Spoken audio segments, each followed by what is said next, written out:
So, Final Fantasy VII Remake is about 3 months away. We're closer than ever, and Square's been putting out trailers for a little while now, showing us a little bit more of the game every single time. And as excited for the remake as I am also a bit nervous about it too. Uh, one of there are some things that they're doing with it that I do like, but there are other things that they're doing with it that I don't like. And I'll just say one of the things that I don't like that they're changing so far is the gameplay. To me, making the remake an action game, which is very clearly what it was, what it is rather, and it was very clear it was going to be an action game way back when they first announced it. There was that first reveal trailer when they announced the actual remake, and then soon after they had a gameplay trailer for it with English voice acting too. And even back then it was very clearly an action game. And honestly, personally, I don't like that. I don't like the fact that it's going to be an action RPG or really probably just an action game, honestly. Well, no action RPG because there's still the RPG elements in there, but I still feel it shouldn't have gone this way. I mean, for one thing, personally, I like turn-based games. I mean, I like action games too. I don't hate action games, but I think Final Fantasy, especially Final Fantasy VII, works very well as a turn-based RPG. And even when Final Fantasy VII first came around, it was actually praised for its gameplay. It was something new to a lot of people. Turn-based games weren't actually, unheard of back then, back in 1997, but Final Fantasy VII, of course, was the RPG that made RPGs blow up. It was the thing that got everyone's attention. And one of those reasons was because of its gameplay. And I feel that with the remake straying away from that, I feel it kind of takes away from what originally made the game so great, what made people love it so much to begin with. And I know a lot of people will say, like, well, not everyone likes turn-based games, so making it an action game will actually probably attract more people to it. Well, sure, yeah, that's true. But at the same time, you could also argue that making it an action game may alienate people who may not like something that's so fast-paced or maybe so intensive. Or maybe a turn-based game actually is something that's it's slower paced. It's something that some people can get into more. Some people don't like action games. Some people don't like turn-based games. Now, I do like both. I'm not saying that I hate action games, but I think Final Fantasy VII should have stayed a turn-based game because I feel like there are going to be a lot of concessions being made in order to accommodate an action-focused game. Like I think I mentioned before in another video a long time ago when the remake was first announced, that certain things like the cover materia, which it allows someone equipped with it to tank an attack for someone who's weaker. So you have someone whose health is in yellow and someone else with the cover materia. If that person whose health is in yellow is going to be attacked, the person with the cover materia can take the hit for them. Similar to the Knight class from previous Final Fantasy games. Knights, one of the things that Knights could do, their big claim to fame was the cover ability. They could tank a hit for someone else if their health was low. And Final Fantasy VII was kind of able to kind of bring that concept back a little bit with the materia system.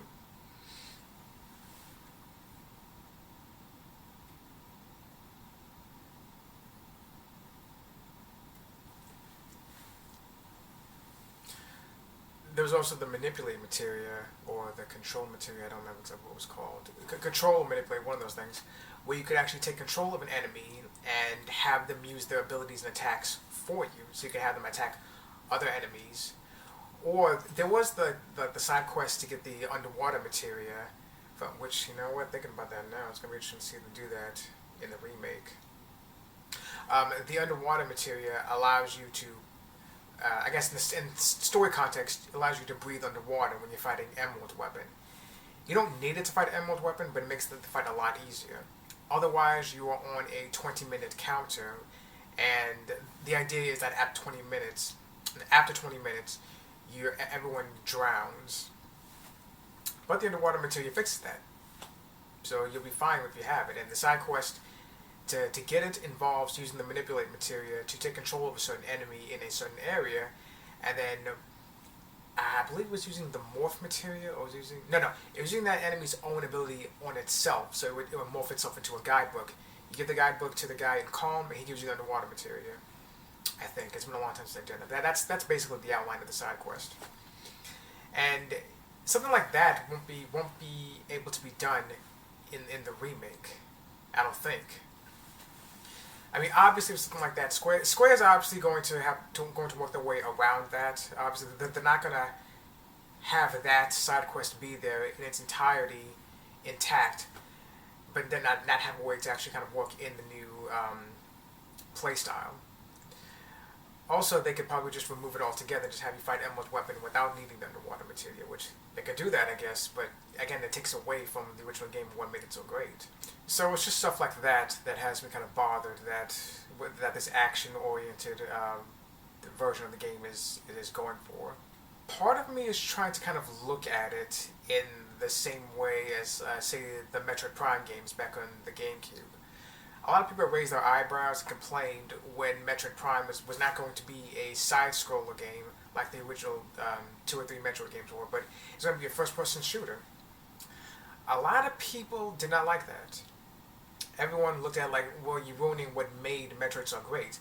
The idea of Metroids being, you know, this isolation in these dark corridors, you have to find your way around. You have to, I don't think Metroid had. I'm not too familiar with Metroid, but I don't think Metroid had too much puzzle solving. But it was more so mapping out the environments, finding the necessary weapons and tools, and going back and forth trying to figure out how to make your way through all these trenches while fighting enemies and everything. That's what people wanted from Metroid. And Metroid Prime, being an FPS, people didn't like that at first.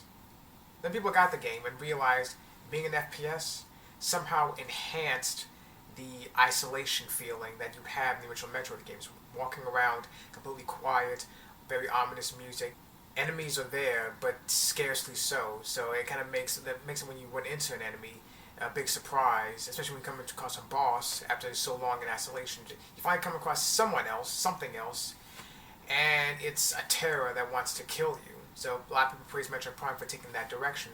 As it turns out, in the end, it wasn't a bad idea after all, because of the way Nintendo worked on it. And you know, part of me is trying to look at the remake in that light. That, you know, maybe this could be an interesting way to take it. I don't know. I have to play the game myself to really see. You know, I have to see how that's going to work out. I don't want to dislike everything, but like, the gameplay thing is something that bothers me, and I want to look at it in the way for like how Metroid Prime had done things, but again, I'm going to play it myself to see.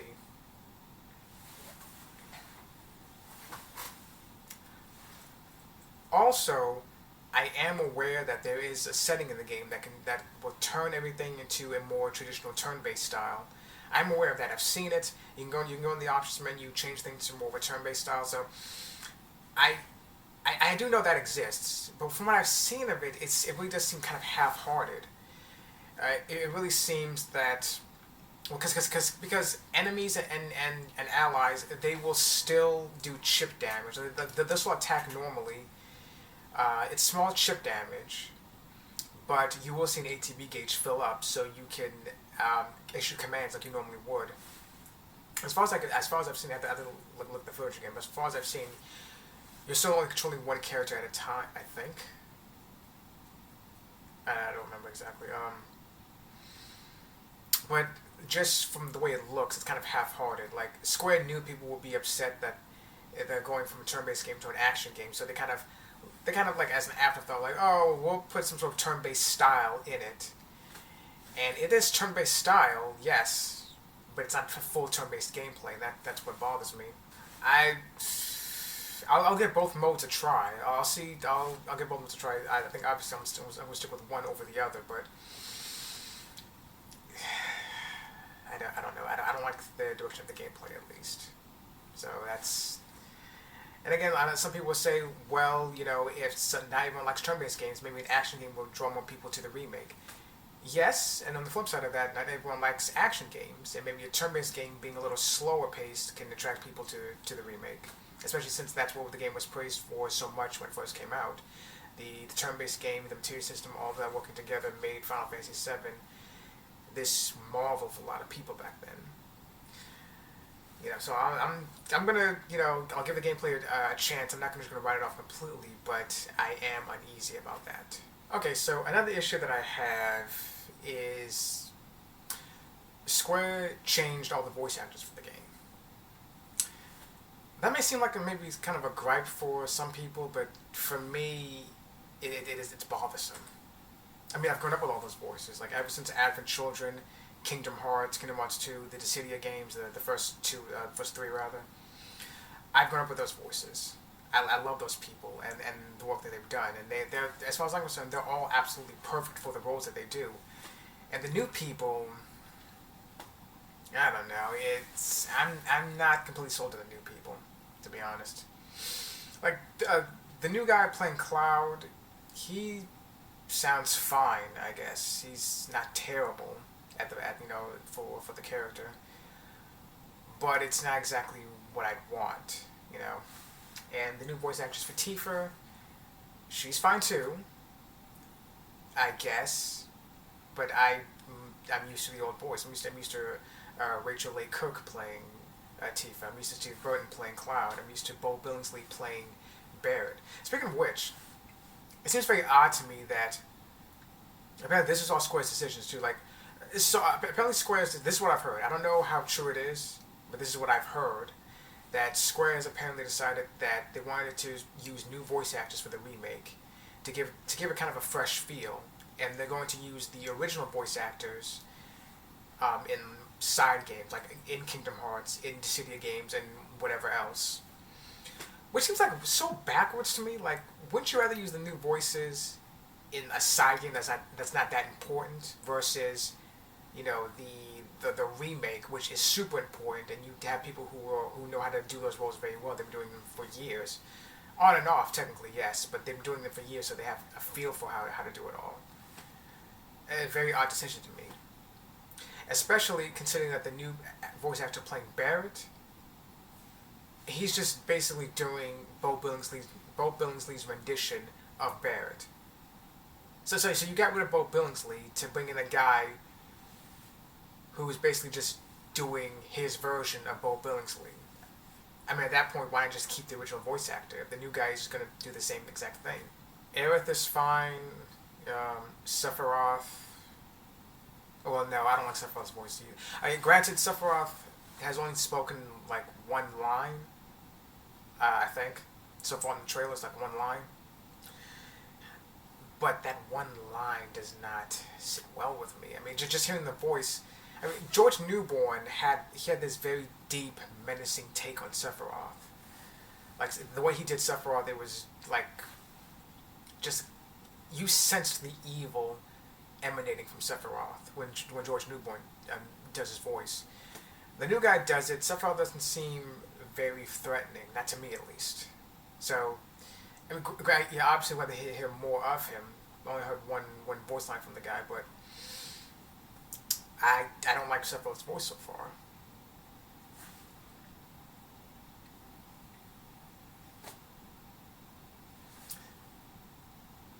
I don't like Reno's voice either.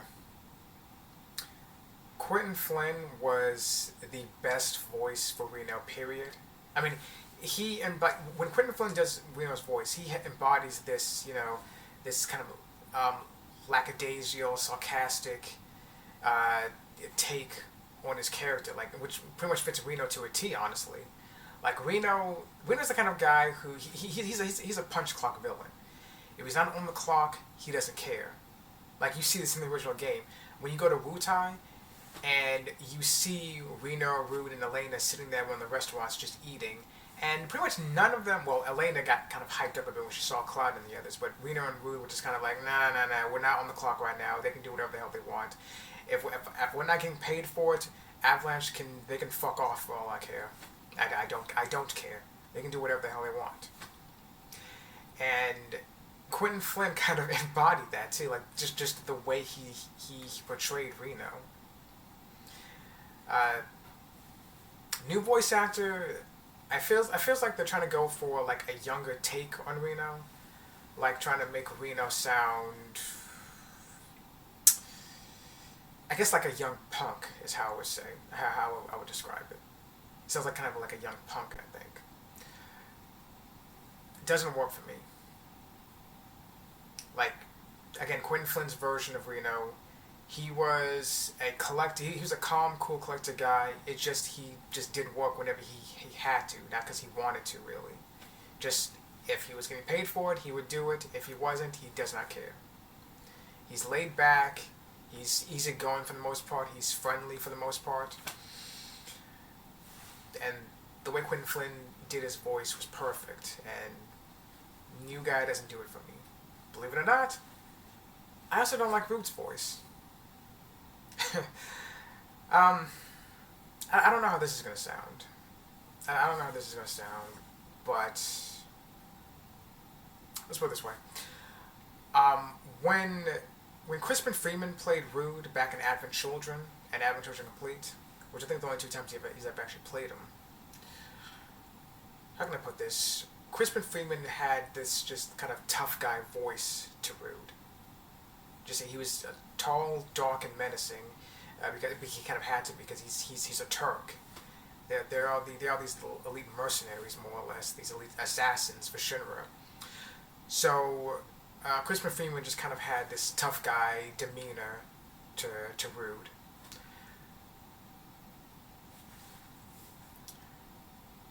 How can I put this? The new guy playing Rude is kind of leaning in to a black guy voice.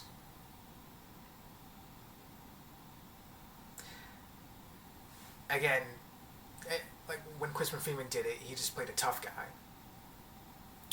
Where the new guy, I mean, I guess Rude's a black guy. I mean, Barrett's a black guy too, isn't he? So he sounds black, with the new guy and with Bo Billingsley. I don't know. I think just doing a tough guy voice was enough for me with Rude because it worked. Like Crispin Freeman kind of knew what he was doing with when he did that voice. I don't know. Just again, the new guy just does not work for me. You know it. And I'm not saying this to shit on all the new voice actors. Like, I mean, like, it's a chance of a lifetime. They want you to play the new characters in Final Fantasy. Oh, not the new characters, but they want you to be the new voices in Final Fantasy VII. You know, like, why wouldn't you want to do it? I'm not saying this to say, fuck those guys who are doing it. I'm just saying, I'm used to the original voices. I like those original voices. I grew up with them. I want to see them back, but Square doesn't want that, so I have to take what I can. I have to take what I can take. I don't know. So, I mentioned Tifa before in the video. I'm going to mention her again. We kind of saw this coming with her. A lot of people were afraid that Square would do this, and it kind of seems like it's happened. I'll just say it. Square nerfed her.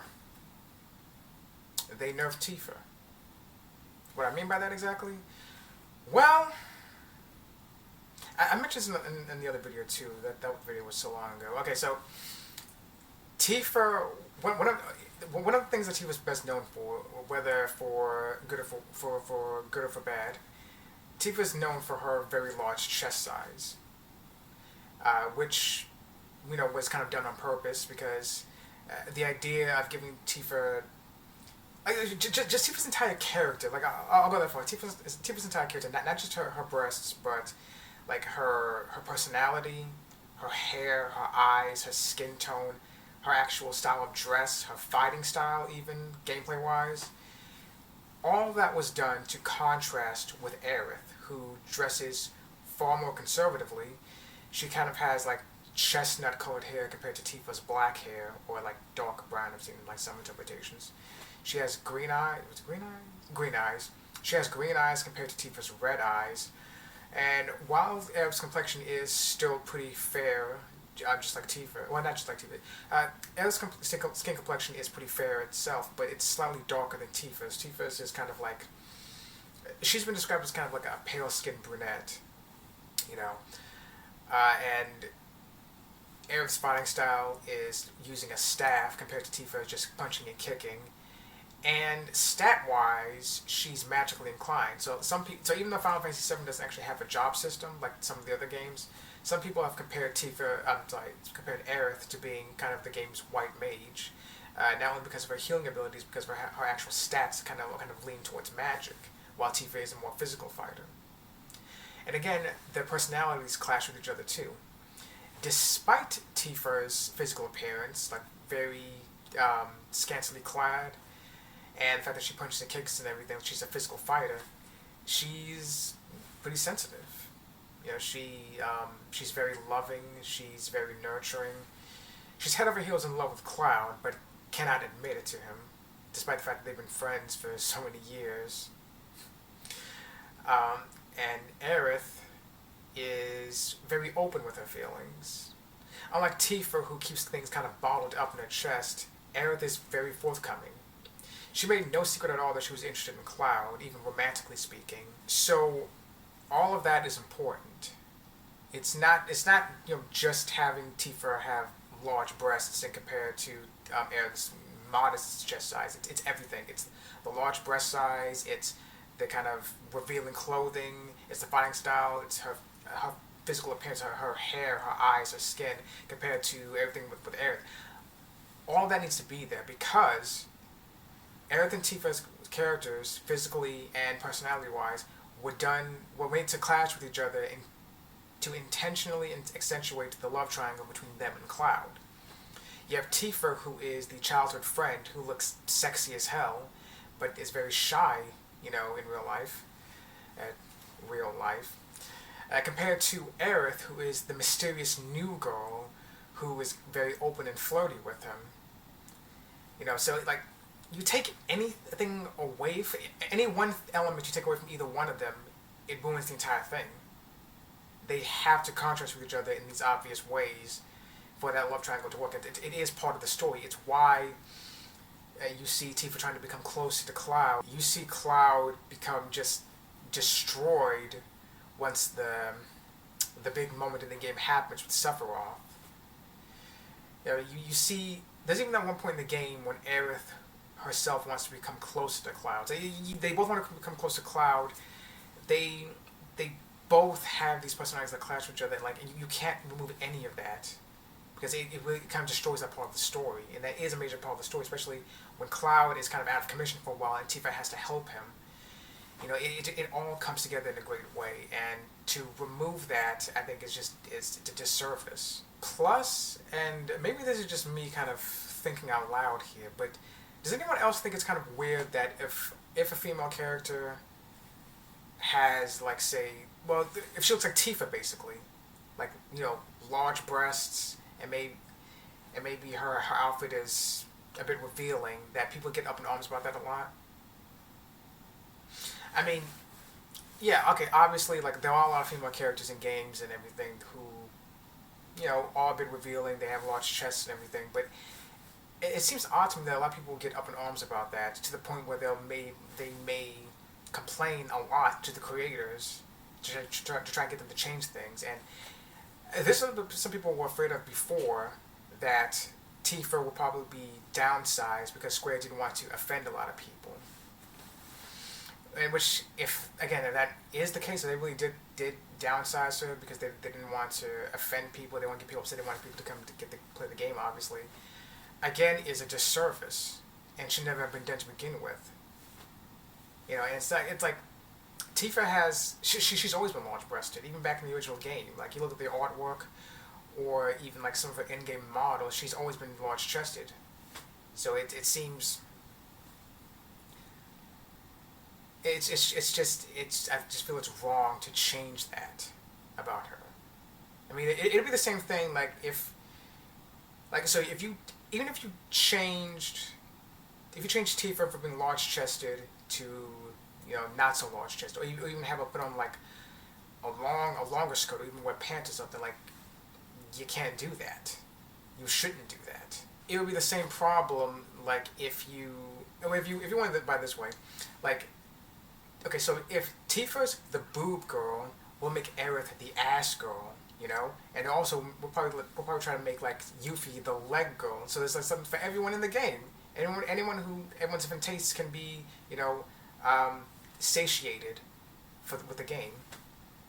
I mean, if Square did that, I would still say no to doing that. Like, Aerith is not supposed to be the fan servicey girl. She's not supposed to be, you know, sexualized like that. And neither is Yuffie. Like, no, no, no. Keep them how they are. Keep all three of them how they are. Keep all the characters how they are. Don't go so far as to change them to that extent just because you want to have like more fan service in the game. Like Tifa is the one fan service character, so keep her like that. Don't add to other characters or take away from her just to appeal to more people. One final thing about Tifa, and this is something of a gripe here, but this really is more of a gripe than what I complained about before. But I mean, I'll say like I miss the old outfit. I miss that old outfit. You know, the red gloves and the steel-toed boots and everything. Kind of the plain skirt. I miss that outfit. I mean, I like the new one. It's fine. I don't hate it at all. I like it, sure, but I just miss the old one. I'm used to seeing that one. I've seen that one for so many years, and that one and the Advent Children outfit, which I love that one too, actually. Hopefully they'll like let you unlock the original outfit in the game somehow. Maybe you can buy it in the game or something, or fucking God forbid DLC. It's probably gonna be DLC. They'll probably make a DLC or something. I don't know, but I just miss the old outfit. I like the new one. It's cool. I miss the old one though. What would be cool though is if they actually gave everyone their Advent Children outfits in the game, which would really only be Cloud, Tifa, Barrett, and Yuffie. I think Vincent and Sid kind of stayed the same. But I mean, I don't know. Some new outfits, to some extent, I guess. I don't know. Speaking of Aerith, the trailers kind of leave a bad impression of her on me, unfortunately. Well, I said before that Aerith is supposed to be the exact opposite of Tifa. Tifa is kind of shy with her feelings. Aerith is supposed to be more outgoing and more and pretty flirty. And you know, in the original game, they go as far as to say like that Aerith has lived in the slums for almost all her life, and she's met some pretty shady people there, including the Turks. She's been chased after the Turks for years now, and so she's always able to give them the slip, which is great, I guess. But at the same time, she's also kind of so nonchalant about it. Like after you meet Rena for the first time in the game and you escape, and Cloud asks her like, you know, what the hell was that about? And Aerith pretty much just goes, "Oh yeah, they try to chase me all the time. It's cool." Like, it's like, excuse me? They do what? Well, you know, they've chased me for years. I don't know what it's about. Maybe they want me to join them or something. Tee hee hee. Which astounds Cloud, because, like, those guys are assassins. You know that, right? And you're just totally cool with them trying to chase after you, like, every so often. And then Aerith comes like, mm-hmm. Okay, then, if that's how you feel, Aerith, you live in the slums, people chase you, you run away, and you're cool with that. Well, okay then.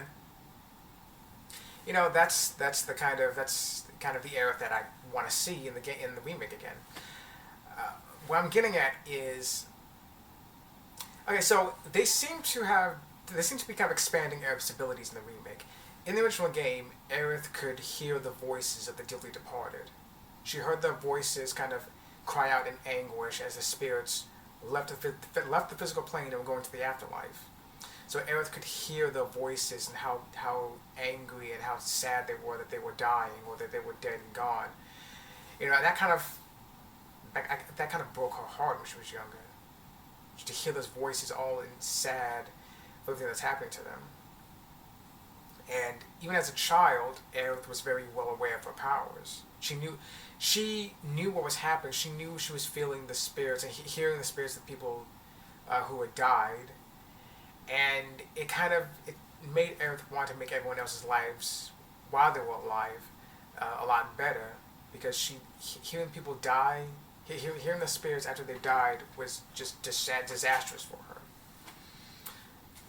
So what I'm getting at here is that in the remake, they've expanded her powers a bit, so not only does she hear the spirits of the dead, she also can apparently physically see the spirits leaving, or some sort of manifestation of the spirits, which, that's a cool thing to do, to not just hear them, but also see them. That's great. But my issue with is in one of the trailers, it kind of showed Aerith sort of afraid of her own powers. Like, in the instance that she met Cloud, she kind of, her powers manifested themselves again. She could see spirits flying around. So she dropped her flowers and kind of grabbed onto Cloud because he was the closest person there. It was just like, save me, help me. You know, because her power was manifesting again and she was scared about what was happening. So, do you get what I'm saying though? It's like, you take her ability that she's always known about and kind of had to live with and learn how to try to make things better for herself and everyone around her because her powers and how it affected her. And you kind of turn that into her being afraid of her powers, which goes against her kind of, you know, homegrown toughest nails personality from growing up in the slums all that time. She's supposed to be the exact opposite of Tifa, who, yeah, Tifa's a brave person, yes, you know, she can fight with the best of them, she can do very brave things, which she needs to, but again, it's her basic emotions that she kind of leaves locked up because she's too afraid to, you know, tell Cloud that she's in love with them, tell someone that she's too nervous about something, you know, whatever it is. Aerith is the one who's more open and brave with herself. That's why Tifa and Cloud, Tifa and Aerith were made to contrast with each other. But the remake seems to be taking that away by making Aerith afraid of her own abilities. And I gotta say, I don't like that. It's weird that they're gonna do that. Again, granted, these are all trailers. That's just one spot that we've seen. Other trailers, she seems to be fine, but her powers aren't manifesting. You know, she's not using them in those moments, so she's fine. So it's like, what about the next time her powers manifest? Is she going to scream out for help again? Or is she going to actually deal with it? I'm hoping it's the latter, but seeing that in the trailer just kind of stunned me a bit. Again, it kind of goes back like I haven't played Crisis Core in a long time, but like it seems like that Square is really trying to. They seem to have been trying to for years kind of reinvent Aerith's character from being this very open, floaty girl to being kind of this angel on Earth almost. And it's very odd they want to do that because again, I keep saying it over and over again, her personality is supposed to intentionally contrast with Tifa's, and that can't help if they're both going to be the kind of sensitive, shy girl in the game. They're both going to be that doesn't work.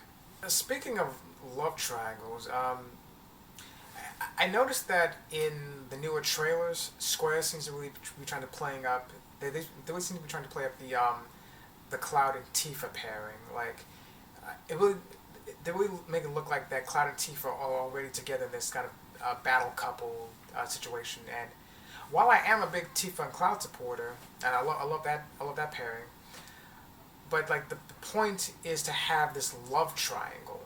You know, the two of them are single, and then you bring Aerith into the picture, and it makes this big kerfuffle that they have to kind of sort through. And I think even by the end of the game, it's still debatable as to the Cloud and Tifa's relationship. Even when you consider having children, I think even today it's still debatable about whether or not they got together. But you have the trailers kind of playing up the idea that they already are together. And while I do like that, again, love triangle. That's the point. Having the two of them together from the start kind of defeats that point. I'm just saying, that's kind of what they're doing that in the trailers. I think, as far as I can tell, that's not the case. They're not together from the start, but again, the trailers kind of give you that idea, which I think is kind of weird. Another thing I wanted to talk about is, the release window for the game, and also the fact that it's going to be on multiple discs. This isn't me complaining. It's just that I'm curious.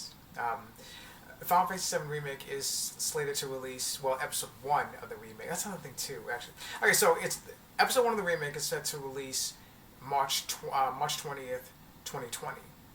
Great. Was it March 3rd, 20? No, I think it's March 3rd, 2020.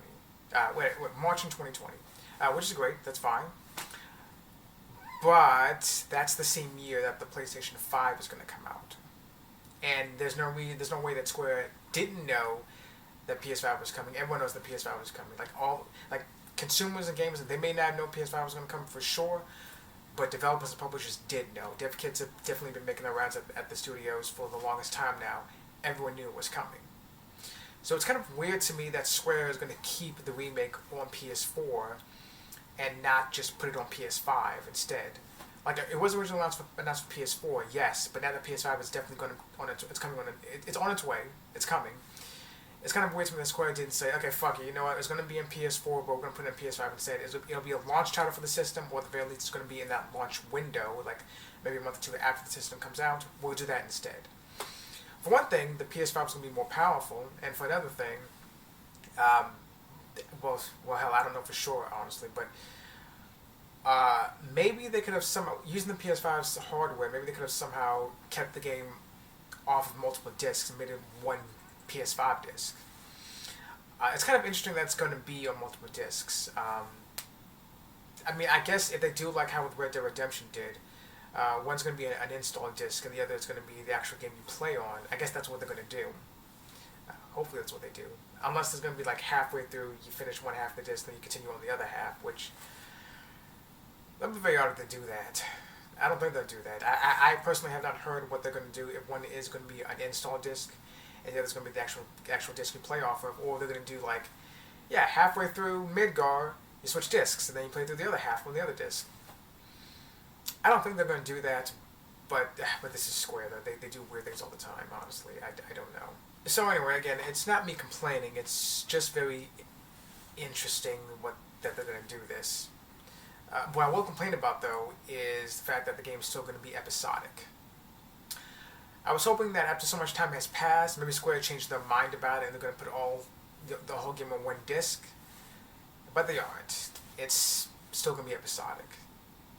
And what's also interesting is the fact that Square has not made this clear to at least maybe casual consumers and trailers and everything. If you're a big gamer, if you're a big Final Fantasy fan, you know this already. That's going to be episodic. That what's coming out in March is just going to be part 1, or episode 1, or whatever they're going to call it, of the entire remake. But the advertising thus far, it does not say Final Fantasy VII Remake Part 1 or Episode 1 or Chapter 1 or whatever they want to call it. It just says Final Fantasy VII Remake. So I'm curious, and again, I haven't heard exactly, I don't think Square's even mentioned this, but I'm curious as to, like, are people, like, if you get the physical or digital version of the game, is there going to be some sort of voucher that you can use to download the other episodes? Like, if you buy the game digitally, are you going to be grandfathered into the other episodes when they come out? Or do you have to buy them separately? Like, how much is this going to actually cost when it comes out? Considering how much the collector's edition is going to cost, I'm guessing it's going to be a lot, honestly. It's going to be base $60 and plus however much everything else costs, all of that put together.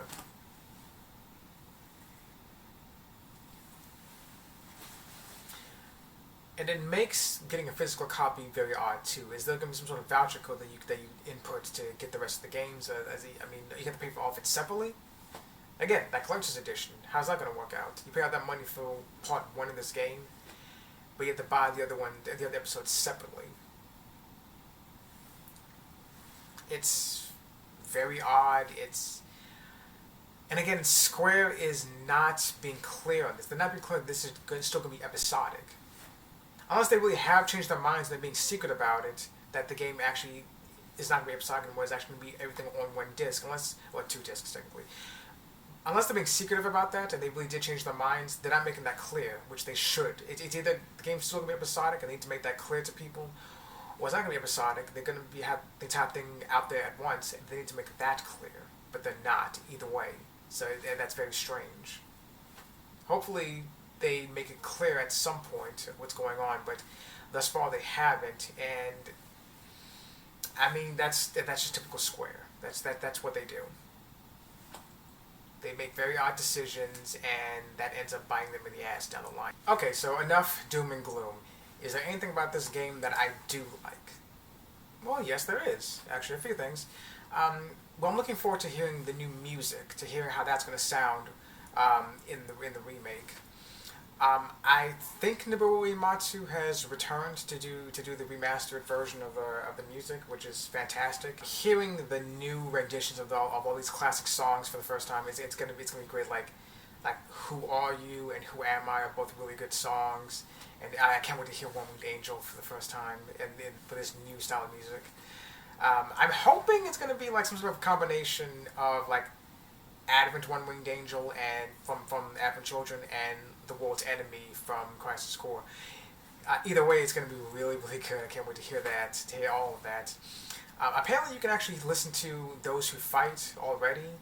I'm going to say that I'm going to wait until I'm actually playing the game to hear all of this. Um, I'm excited I'm excited for all of that. Honestly, it's going to be cool to see like the entire game world in complete 3D.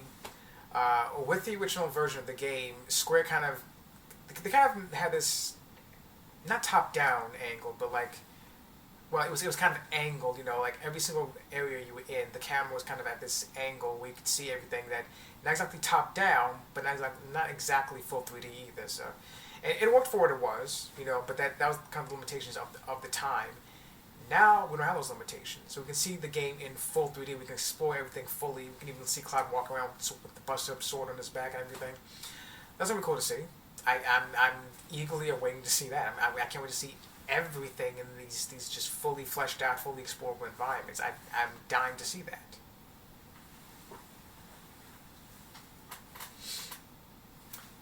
And I'm also excited to see kind of how the story is going to be expanded a bit. For instance, one example is how I think it's when they're escaping the Shinra building. One of the members of Soldier actually comes after them. Now, whether this guy is going to be like an actual named character, or he's going to be even maybe like a minor character in the game, because obviously the core story of the game doesn't focus on Soldier, it focuses on them and everyone trying to stop Sephiroth. But I wonder if this new guy is going to be like, is he going to be like a minor recurring antagonist? He's going to be a one-off guy, you fight him in like a mini boss fight and kill him? Or is he going to be there a little more? Either way, it's good that they're doing this, because like in the original game, they talked up Soldier a lot. They talked them up to being these like just the most powerful people on the planet, this mercenary group that the Shinra has under their control. The strongest people ever. If you fight any of them, you're good as dead. Yet the only soldier we actually saw in the game was really Sephiroth and Cloud. We also get to see Zack a little bit too. We'll see how they fit into the story. They probably will they, won't they? We'll see what they do. Hopefully they fit more of his Crisis Core backstory into the game. I'd like to see that for Zack. But anyway, you never really encounter any major character that was a soldier in Final Fantasy VII. At one point, you do fight some soldier second and first classes, but they're just regular enemies. They are stronger than some normal enemies, but at that point in the game, you're strong enough to take them out easily. So it's like no big deal at all, which is kind of cool, but kind of sucks at the same time. It's kind of cool that you're strong enough to take out a soldier first class like it's nothing, but at the same time, they talked them up a lot in the original game, and then you come across a couple of no-name enemies who are soldiers, and you destroy them so easily, and you walk by, and it's like nothing. So it's cool to see that they're actually kind of putting more into the soldier story. Well, not story exactly, the soldier aspect of the game.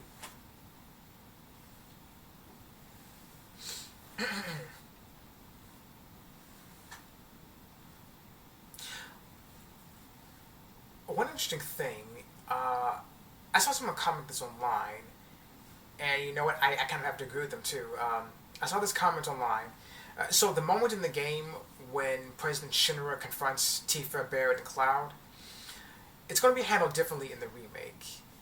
And I kind of see it both ways too. It's kind of interesting both ways. In the original game, President Shinra confronts them himself personally. He steps out of his helicopter, sees them, shit talks them, and then walks away like nothing. Because he's so confident in himself and in his empire throughout Midgar, he can go up to terrorists, an actual huge terrorist threat, just laugh at them basically, and then walk away like it's nothing, and nothing is going to happen to him, and nothing did happen to him. He got away with it just so easily, which you have to just kind of be in awe of that amount of just confidence that he has. But in the remake, instead of confronting the three of them personally, he sends some drones that project a giant hologram of himself where he can just berate them all from his office. Because, President Shinra, he's far too busy of a man to come and see a bunch of, sewer rats, street rats, running through his city. He has no time to go see them personally. Just send some drones, shit talks them from his office, and then they leave. The drones, they fly away. And I see it both ways. In both ways, it's really interesting. Like, again, Shinra, in the original game, President Shinra is so confident in himself that he can talk shit to them to their faces, and nothing's going to happen to them. But in the remake, he thinks so little of them. He's so important, so powerful, that he sends drones to project a hologram of himself so he can talk to them from his office, because he just doesn't care. They're a terrorist force throughout Midgard, directly trying to come after him and his company, but he cares so little that he sends drones to talk to them through the holograms. It does not matter to him. So like both ways, I kind of see like President Shinra's just cockiness is at such high a level that he can do either one of those things, and either way he's this evil, very confident, very secure mastermind. And and I'll say, I do like the holograms in the remake, but I really do like, it really is kind of awe-inspiring how he can confront three known terrorists who are coming after him and just feel nothing about it, But again, it's that expansion of the story that I'm looking forward to, and it's gonna kind of be interesting how it plays into. There was the pivotal moment, like, I don't give too much away. Like, if you played Final Fantasy VII, like, not the new show that came out, but like the one from, I guess, the last one that came out. They showed the moment when, well, I'll put it this way, when Cloud, Barrett, and Tifa, when they see the sky above Midgard. I'll say that. When that moment happened, it's like, I'll say the remake actually does a much better job than how the original game did it.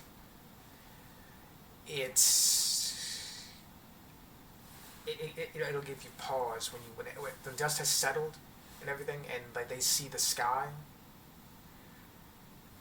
It's this moment, It's this moment that just really hits you. So I think the remake did a good job of that, of kind of impressing upon you like how epic that moment was and how important it was. Like, that happened, so the stakes are even higher than you may have originally thought.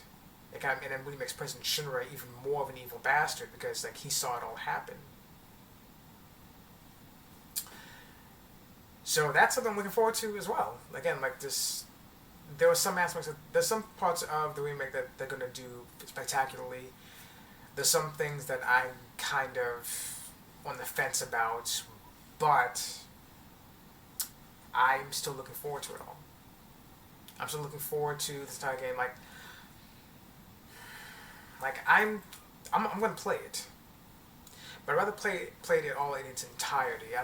I personally think I'm gonna wait until the entire game is out, the entire remake is out, so I can actually have it all together and play it from beginning to end. To kind of make an assessment that way, rather than playing, because episode 1 is going to be from the beginning of the game up to the escape from Midgar, and then after that we have to wait for more episodes to come out. We have no idea when they're going to come out.